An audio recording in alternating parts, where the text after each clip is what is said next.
The upshot was our why at that point, or the vision, if you like, was unlocking potential. I mean, that is incredibly simplistic. Beneath that, there were a whole series of values and behaviours, business plans around how are we going to unlock potential. And there were a clear what, which was the strategy, which was our house of brands strategy. Hi, I'm Belden Mankus. Welcome to the Purposeful Strategist, the podcast that shifts the conversation about purpose and strategy from what organizations should do to what business leaders are doing and what they've learned along the way. My guest today is Sarah Walker-Smith, CEO of Legal and Professional Services Group, Ampa, and Chief Executive at law firm Shakespeare Martineau, part of the group. She's the first female non-lawyer CEO of a UK law firm in the legal top 50 and has been named the UK's most influential legal CEO on social media. Clearly a trailblazer and also a powerful advocate for the importance of purpose. Sarah, welcome to the Purposeful Strategist. Thank you. Let's set the scene first. You've got this very interesting dual CEO role. Tell us a little about how that works and how you manage to balance your time between those. Essentially, it's largely the same job, but I'm the Group Chief Executive of Ampa, and Shakespeare Martineau is the largest brand within Ampa. So I was hired to be the Chief Exec of Shakespeare Martineau 5 years ago, and part of our strategy, we created a group called Ampa. So if you like, my job then just grew into the Group Chief Exec role from there. In this podcast, we're going to have a look at the interaction between purpose and strategy. And I'm particularly interested in the how businesses put strategy to work, how they even come up with purpose and how they use that to help shape business strategy. So for you, what does the word purpose mean? What is it? What's it for? I actually describe it, purpose, as Pilates for the soul. I think it gives you backbone. I think it gives you a strong core. I think it helps you make the difficult decisions. It helps you make choices. It helps you when things are getting tough. It equally gives you something motivating to pull yourself through. And the key to all of this is, though, it shouldn't just be you. It should be shared in an organization. Otherwise, quite frankly, it's meaningless. So using that, if we had to look at Ampa, Shakespeare Martineau, what's the purpose there? Yeah, so our purpose, it's unlocking potential for good. But where this came from, we actually started out with the purpose of unlocking potential. And then about 2 years ago, really, I challenged myself and the team to say, there's no why in this. Unlocking potential is a how. Where's the why? And our why is to change the world of business for good. So we ended up with these two rather lumpy statements, unlocking potential and changing the world of business for good. And then we just merged the two and said, unlocking potential for good. That's brilliant. So I would like to hear a little bit about the how. You say this happened about 2 years ago. What kicked it off? The original purpose was 5 years ago. I say 5 years ago, it took us a year to come up with it, which sounds a little bit crazy. It took us a year to come up with 2 words, unlocking potential. But that's because it was crowdsourced. So how'd you do that? I'd love to hear that. Well, as I said earlier, it's kind of meaningless if any one person in an organization goes, right, this is our purpose. It won't get anywhere. It will be something that's written on a piece of paper and stuffed in a drawer. So I was headhunted into this role about 5 years ago. And I remember on my first day, people saying to me, what's the vision? What's the strategy? And of course I had one. I mean, any leader is going to have strong views about what they'd like to do and where they'd like to take something. But I also knew that that was meaningless for 2 reasons. As I've already said, it wasn't shared. And secondly, I had no context. And if you cannot connect your purpose to your context of your as is, where you are now, what you're operating in, again, it's not anchored in anything. It's a bit meaningless. So what I did, or we did, was first of all, got to know the business. So a series of workshops and data gathering sessions across the whole organization. At that point, we had about 850 people. We've now got 1,500 people. So that shows you how purpose has changed the business, but I'm sure we'll come back to that.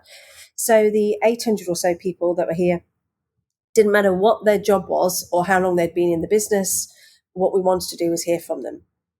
So we ran a series of workshops, very interactive workshops, but then I also needed to work with a smaller team of people to develop this. So rather than just working with the board, we created a shadow board and we opened up applications for people to come and join this shadow board to get involved, working alongside the board to develop it.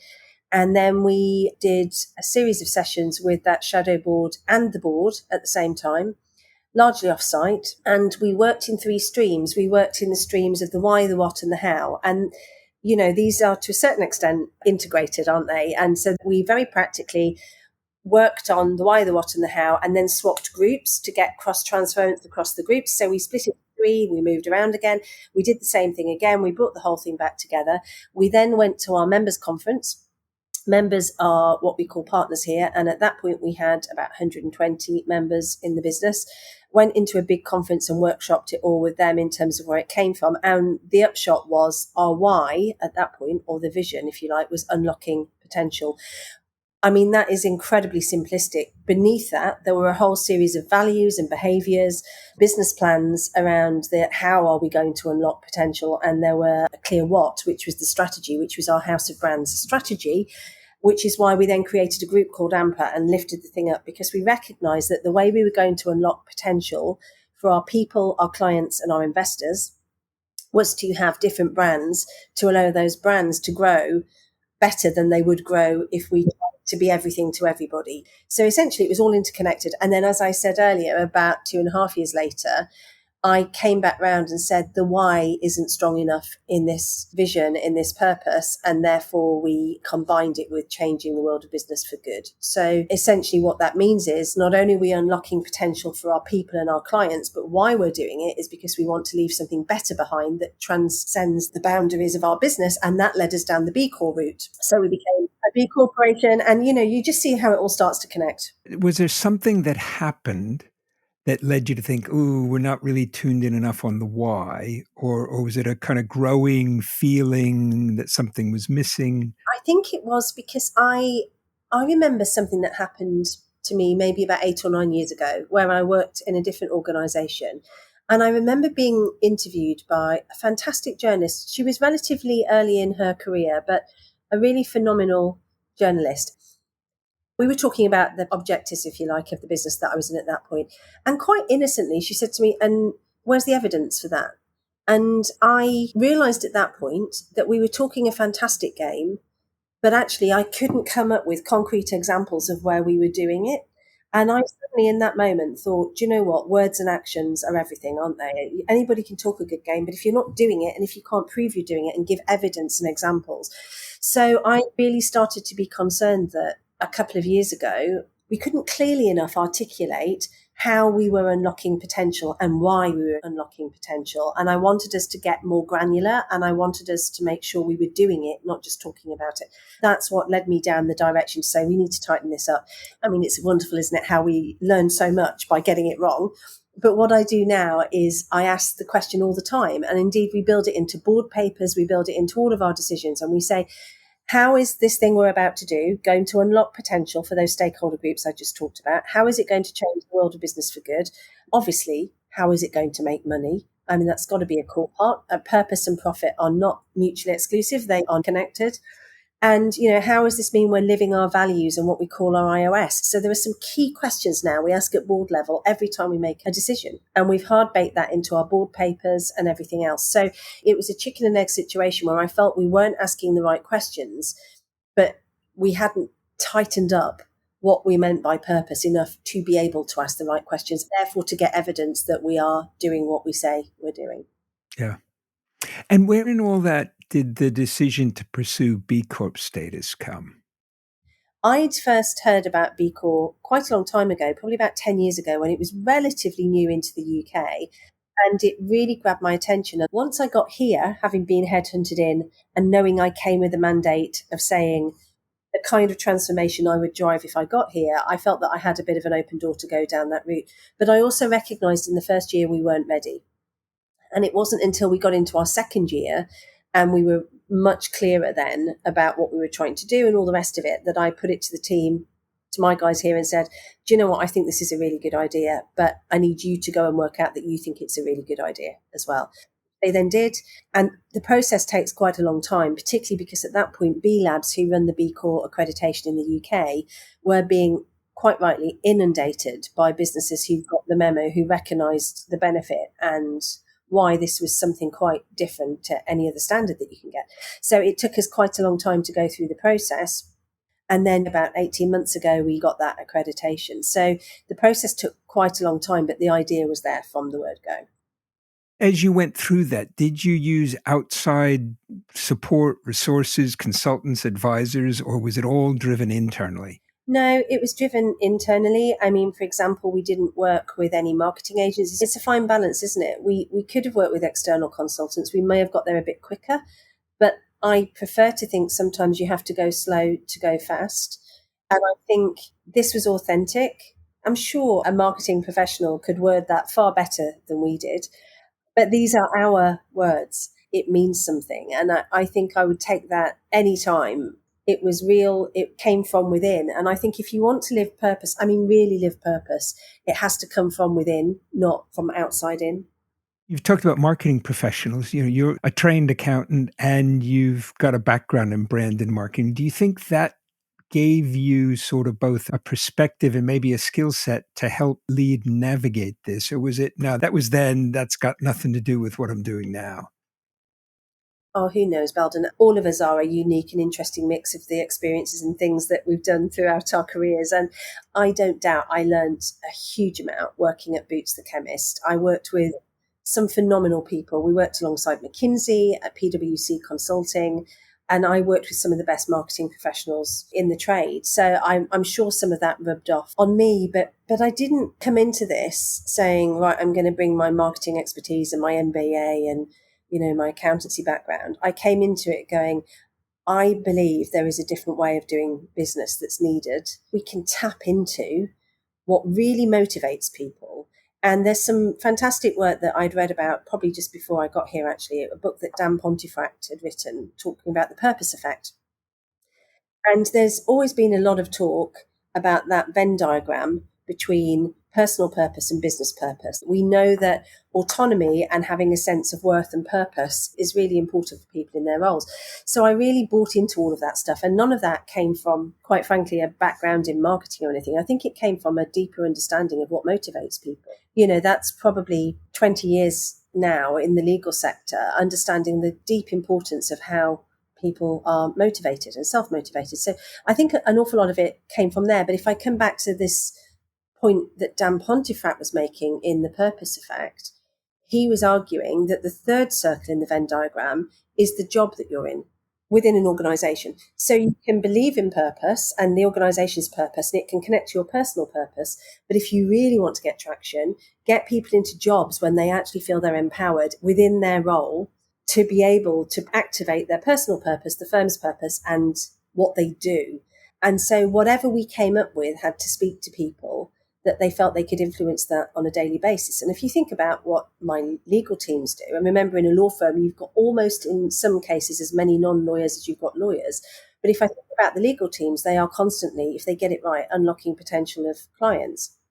If I think about some of the other professional teams in the business, they're unlocking the potential of people. In a professional services firm, people are the product. My HR teams, my IT teams, they are trying to help unlock the potential of the people in the business to unlock the potential of the clients.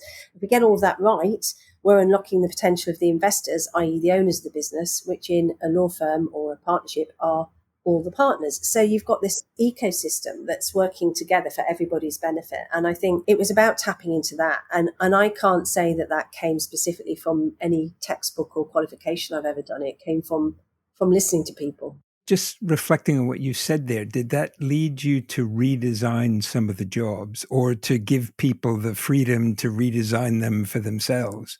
It's not quite as neat as that. What it led us into was what we call our iOS, our operating system, which is to empower brands. So if we go right back to this house of brands strategy that we've got, with Ampa being the group and now the 7 or 8 brands that we have within Ampa, it led us into a business model that said these brands are empowered to make a lot of their own decisions.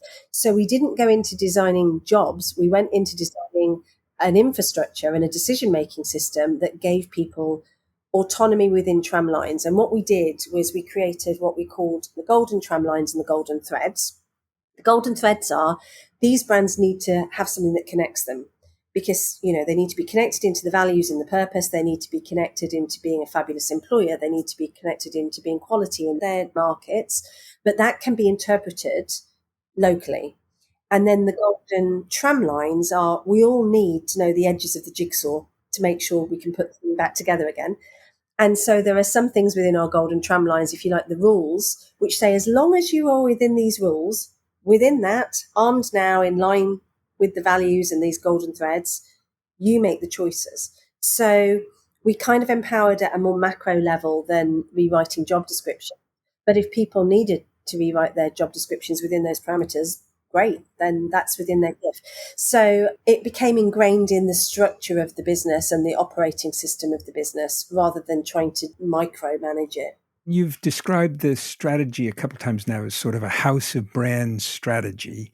First of all, how'd that come about? And then as you make strategic decisions, how does that and the purpose all come together? So the House of Brand strategy was a direct response to how do we unlock the potential of this business? So back to unlocking potential. And things that I've observed about law firms is they tend to try and be everything to everybody. I mean, to be fair, the sector's getting a lot better now, and a lot of law firms are focused on a particular demographic of client or types of law or indeed sectors within the law. But historically, law firms have not been great at that. And what typically happens is to get bigger, and we are in a sector that does need to grow, the way that they've typically done this is to keep merging with other law firms, and then they're diluting their brand even more. It gets more and more vanilla because it needs to keep everybody happy. And if you look at the top websites of most of the top 50 law firms, you'll probably find them all using the same phrases and doing exactly the same thing because they are becoming diluted, I think. So what we said was, is there a way of getting the scale while still unlocking the potential of these brands, which means they can be much more focused on the messages that work for their target market? And that could be a geographical target market or a sector-based or a work type or a demographic of client.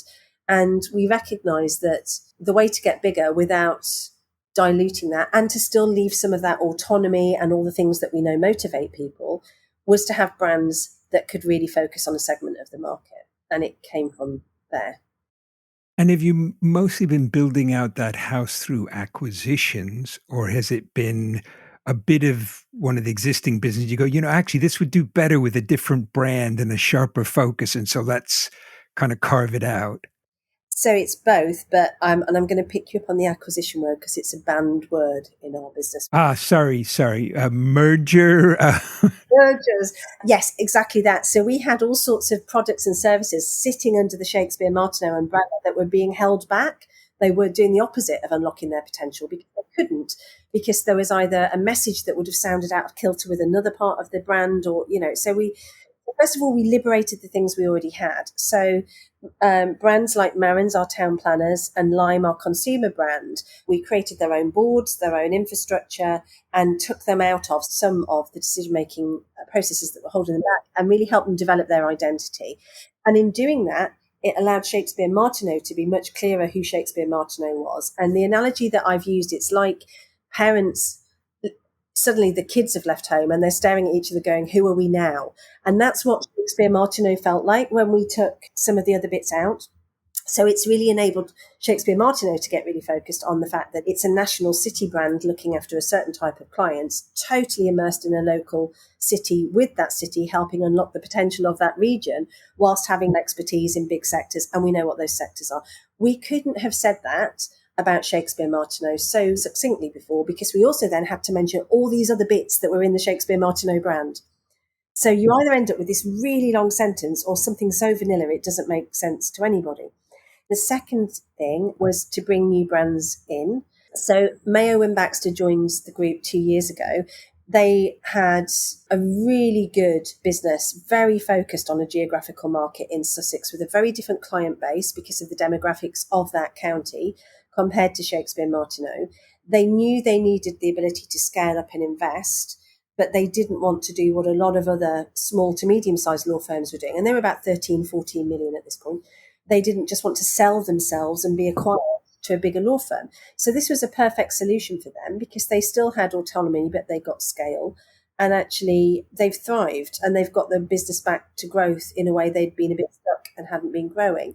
So it tapped right into that motivation of how they wanted to run their business, but at the same time gave them the scale that the only other way they would have got was through an acquisition, which just didn't fit what they wanted at all. They weren't ready to retire. They weren't in trouble in any way. They had every reason to want to drive their own business, but they needed to do it in a bigger infrastructure. And then the third way has been to spot a new opportunity and grow a new brand. To just create de novo something. Yeah. Oh. Yeah. So we've done that with a couple of kind of startup scale-ups that we've got going at the moment. One in cybersecurity, one in business advisory, and also company secretarial, which we're developing at the moment as well. So we already had bits of company secretarial work in the group, but we recognised again, by pulling that together and creating its own brand, it will unlock its potential further than by leaving it sitting kind of in the middle of everything else. And the overall group brand doesn't seem to be something that's much to the forefront. I assume that's deliberate. It's like Unilever or GlaxoSmithKline or whatever. It isn't to the forefront. I think where we want to get to, and remember, Ampa's only existed for 2 years. So, this is early on, and we've not tried remotely to build that brand because it's not a trading brand. But what we see it as becoming is almost a kite mark of quality, that if you're working with an Ampa brand, you know that they will be B Corp, and you know that they're going to be quality, and you know that they're going to be fantastic employers and care and be committed to the local community or the local market that they're involved in. So it will start to give you the golden threads, as I was talking about before. For most clients, they want to work with the brand. They want to know what that brand can do for them. The Ampa bit is a bonus to know there's backup and scale, but it's not as relevant. Yeah. You've got a number of senior roles outside Ampa. How, if at all, do they add to your thinking about purpose or strategy? To be clear, when we say they are roles, none of them I'm paid for. So Ampa is my job, if you like. But where I see opportunities either for me to learn or to build a network or an infrastructure that can benefit the business, then I get involved. For example, I'm on the advisory board at Anthropy. Anthropy is a massive network of responsible businesses, but also politicians, public sector, third sector environments who believe very strongly about working together to create a better UK and a longer term vision for the UK. That is just so synonymous with what we're all about that it makes complete sense for me to get involved in that. And so as a result of that, not only do I meet fellow like-minded chief execs, but I learn and I can bring that learning back into our business. Likewise, I do the same with something called Vocal, which is a responsible business speaking out forum, if that's the right word. So if you are a founding associate, as I am in Vocal, it means you are hopefully a business leader that's renowned for speaking out for the benefits of what business can do as a force for good. And what we're doing through that is mentoring fresh voices to come forward so that we have more voices out there helping shape public policy and long-term initiatives and change that we need to see for the benefit of the whole ecosystem. And there's so much evidence around this. And I saw it at Boots while I was there as well. If people work together to grow the market, they will all benefit. One of the things I love that's implicit in almost everything you've said is I'm a big believer that many of the issues that we face collectively, business just has a huge, huge role to play. And it's probably too strong a word, but almost sort of a moral imperative on CEOs to at least grapple with that question of what role do they want their business to play. I couldn't agree more. The challenges we face now can't be fixed the way we used to fix things. The model just doesn't work. And equally, politicians are conflicted. The system is working against the politicians who have to fight for short-term benefits in order to get re-elected. So somebody needs to step in and look to the long term. However, and this is where I need to be as realistic as I am idealistic about this, I'm incredibly lucky that I'm part of a self-owned business, if you like. So I have 155 members of our business out of the 1,500 or so people that we've got. And between us, we own this business. So we can make those decisions. But if you have external investors, and, if you look at the stock market, if you think about Section 172 of the Companies Act, for example, it says that the board is there essentially to act in the best interests of the business and therefore the shareholders. It's ignoring some of the other stakeholders. So unless we are willing to change company legislation and the views of the stock market, even the most well-meaning chief exec, it could be argued that their priority of doing their job is to make the biggest return possible for their shareholders. So we've got to back this up with the legislation that helps those chief executives do their jobs, because this has got nothing to do with whether you're a good person or a bad person or a greedy person or any of that. It's to do with, if you are a chief exec of somebody listed on the stock exchange at the moment, your job enshrined into company law and your own shareholder agreements and everything else is to maximize profit for your shareholders. So we are going to have to help those people out. Even if they want to do it, and they can do it to a point, ultimately, the system needs to back them up. So I think those of us who are in SMEs, self-owned, founded businesses, or larger privately owned businesses like ours, can make those choices. But everybody else, you're going to have to help them out so that they can be accountable to their shareholders as well as the other stakeholders, including the planet. You have to kind of shift the situation. We do. It's not going to just shift it by people having a moral responsibility. And I do believe the vast majority of chief execs feel that responsibility, but we've got to stop thinking there's a trade-off between profit and purpose. What purpose will force you to do is to make more medium to long-term decisions about sustainable profitability. And I use that word in both senses. If what you're all about is making the quickest amount of money in the shortest amount of time, it may not help you. But as long as we can take this medium-term approach, then it is, I believe, a commercial decision. I couldn't agree more. Changing the tone just a little, I understand you're also a musical theater enthusiast on both sides of the footlights. So where and how has that influenced your approach to this? I guess what I've learned from being an actor and a theatre director and a writer, actually, I write musicals now as well, is directing for the theatre is exactly like running a business. Honestly, the parallels are unbelievable. So you need to unite a cast around a shared vision and get them all to play their part in it. But ultimately, then you have to step back and let them get on with it. As a director, you're sitting in the auditorium and they need to bring that vision to life. If any one person goes off on their own frolic, it doesn't work. They have to work together, including the backstage people and the people on stage. The parallels to running a law firm are unbelievably strong. And then as a performer, I guess it's taught me how to communicate, maybe. And it took me a long time to get my head around this, though, because I used to keep the two worlds very separate because I've got this bugbear about being authentic. And of course, when you're playing a part in a musical, that's the last thing you're being. You're lying to the audience. You're pretending to be somebody you're not. So I used to almost overzealously refuse to bring any of my theatre world into the business world. But the more I've got my head around this, I've realised actually, on the whole, what it's taught me is how to communicate and connect with an audience. And now, particularly since the pandemic, unashamedly, I don't mind. I will find a way to connect. And I think the storytelling that I've learned in the theatre is incredibly useful, actually, to help connect with people. Yeah. What advice would you give to other CEOs as they think about their own organization's purpose and strategy? Well, I wouldn't necessarily say to go and star in musical theatre unless you want to. So, but what I would say is, whatever it is, that thing that makes you, if you genuinely want to create purpose in a way that is authentic and connects with people, you've got to bring some of yourself into it, whatever that thing is. And we each do that differently. I mean, some people will be fantastic at storytelling and others will be fantastic at enabling people to participate and bringing them into the conversation. So whatever those strengths are, play to them. Don't try and do it in anybody else's way. You've got to do it your way. The second thing is, as I said at the outset, you cannot write a vision, a mission, a strategy, a purpose, any of those things in a darkened room. It has to be crowdsourced.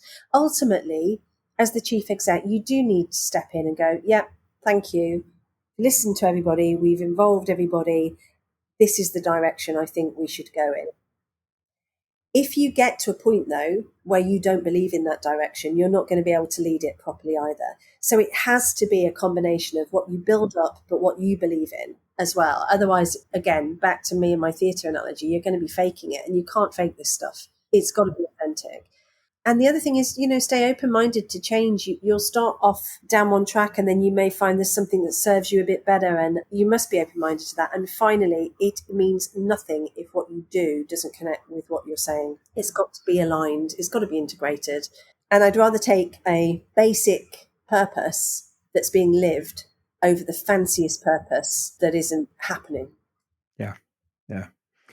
Anything we haven't touched on you'd like listeners to know? At the risk of sounding like I'm doing an advert for B Corp, I would say to people, seriously think about it, because the more of us join, the more noise we can make together. And I was asked to speak at the inaugural CEO's breakfast for B Calls in the UK last week. And it was a really inspirational event, not because of what I said or anybody else on the panel said, but because of the network of chief execs that got to talk to each other and realizing that you're all going through some of this stuff. That support is really, really helpful. So I would say get involved, whether it's B Call or something else. Find your tribe and don't reinvent the wheel. We can all help each other out. Mm-hmm. Mm-hmm. Anything you'd like to ask me? Why are you focusing in on this? What is it that's driving you to do this?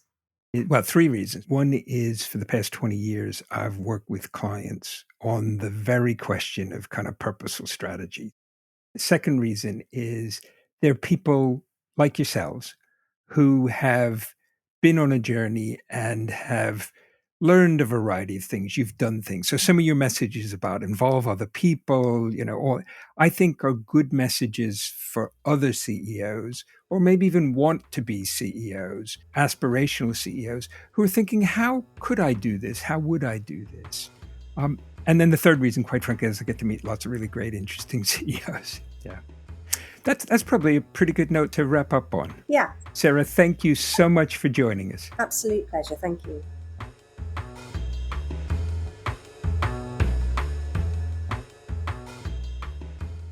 Thank you for joining us for this episode of The Purposeful Strategist. In addition to being available on our website, you can find us on Apple Podcasts, Spotify, and Google Podcasts. If you enjoyed this episode, please do follow us and leave us a 5-star review. It helps others find the podcast. Thanks again, and join us soon for the next episode of The Purposeful Strategist.